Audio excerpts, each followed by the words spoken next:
Hello friends, പുതിയൊരു വീഡിയോയിലേക്ക് എല്ലാവർക്കും സ്വാഗതം. കേരള ബ്ലാസ്റ്റേഴ്സ് താരമായിട്ടുള്ള രാഹുൽ KP ടീം വിട്ടുകൊണ്ട് ഒഡീഷ FC പോയിട്ടുണ്ടായിരുന്നു. ഇപ്പോൾ ഇതാ ഒഡീഷ FC രാഹുൽ KP പ്രതികരണം നടത്തിയിരിക്കുകയാണ്. രാഹുൽ KPയുടെ പ്രതികരണത്തിൽ പറയുന്നു, താൻ ന്യൂ ചലഞ്ച് ഏറ്റെടുക്കാൻ തയ്യാറാണെന്നാണ് രാഹുൽ KP പറയുന്നത്. പിന്നീട് രാഹുൽ KP പറയുന്നു, താൻ ഒഡീഷ FC എത്തിയ സന്തോഷകരമാണെന്നാണ് രാഹുൽ KP പറയുന്നത്. താൻ സൂപ്പർ ഹാപ്പിയാണെന്ന് കൂടി രാഹുൽ KP പറയുന്നു.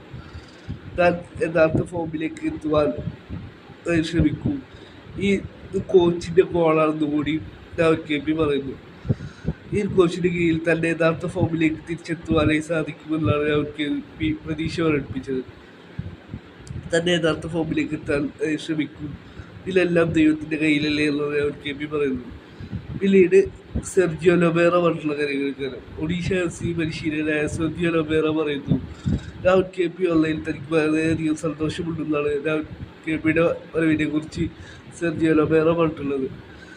തൻ്റെ സിസ്റ്റത്തിന് മറ്റൊരു പ്ലെയറാണ് രാഹുൽ KP എന്ന് കൂടി സെർജിയോ ലൊബേറ പ്രതികരണം നടത്തിയിരിക്കുന്നു. രാഹുൽ KPയുടെ അറിവൽ തങ്ങളുടെ ക്ലബിനെ സ്ട്രോങ് ആക്കുമെന്നും ഒഡീഷ FC പരിശീലകനായ സെർജിയോ ലൊബേറ പറയുന്നു. ഏതായാലും രാഹുൽ KPക്ക് ഒഡീഷയ്ക്ക് വേണ്ടി മികച്ച പെർഫോമൻസ് കാഴ്ചവെക്കാനായി പറ്റട്ടെ എന്ന് നമുക്ക് വിഷ് ചെയ്യാം.